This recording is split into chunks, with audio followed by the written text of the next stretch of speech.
श्रीमद् भागवत कथा के लिए देश की राजधानी दिल्ली पधारे पूज्य गुरुदेव के सानिध्य में बागेश्वर धाम के दिल्ली शिष्य मंडल ने ऐसा कार्य कर दिया जिसकी जितनी प्रशंसा की जाए कम है।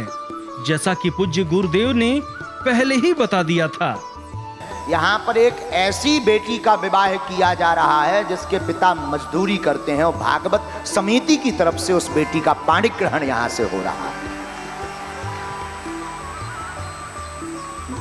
जिस बेटी का नाम विवाह हो रहा है उसका नाम है काजल। और अद्भुत समिति के लिए एक बार आप ताली जरूर बजाओ। धन्य है इस आयोजन के लिए जो मेहनत की प्रदीप खटकर जी, नवीन और मित्तल साहब और बहन सैलू बहन, आप सबने अद्भुत मेहनत की 2 महीने से लगातार।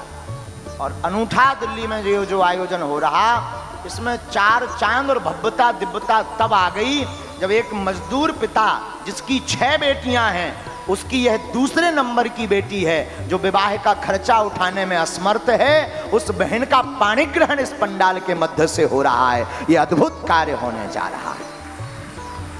जिस बेटी का कल विवाह है तो आप सब घराती बनकर जरूर आना। ऐसा सौभाग्य बार बार नहीं मिलता। अमीरों के घर पर तो लाखों रिश्तेदार बनकर चले जाते हैं, लेकिन एक मजदूर की बेटी के विवाह में जरूर रिश्तेदार बनकर आना, घर के लोग जरूर बनकर आना, हमारी प्रार्थना है। जहां विवाह हो रहा उस बालक का नाम है सतीश, गांव बीबीपुर, जिंद, हरियाणा। ये सब बागेश्वर धाम परिवार दिल्ली मंडल के द्वारा यह आयोजन हो रहा है। बड़ी अद्भुत बात यह है कि कल जो विदाई होगी बेटी की, उसके पिता तो मजदूर हैं, 6 बेटियां हैं।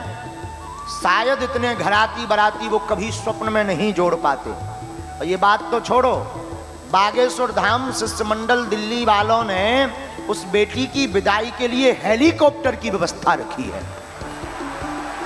हाँ, ये हमारा सपना था। बागेश्वर धाम पर जो बेटियों का विवाह होता है तो हमारा सपना था कि हम बेटियों के विवाह में हेलीकॉप्टर से विदाई करें, और वो दिल्ली के इन पागलों ने करके दिखाया है कि उस बेटी की विदाई हेलीकॉप्टर से होगी। एक बार जोर से ताली बजाकर जरूर साधुवाद धन्यवाद दो।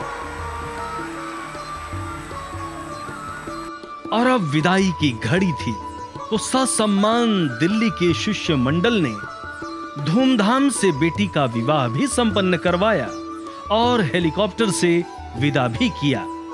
ये झलकियां उसी क्षण की हैं जब बेटी हेलीकॉप्टर से विदा हो रही थी।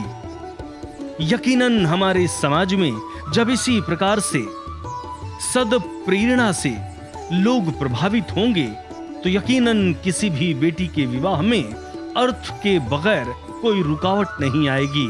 और यही पूज्य बागेश्वर धाम सरकार का संदेश भी है। बेटियों को सभी प्रकार की सुविधाएं प्रदान की जाएं, तभी बेटियां सुरक्षित रह पाएंगी। जय बागेश्वर धाम सरकार।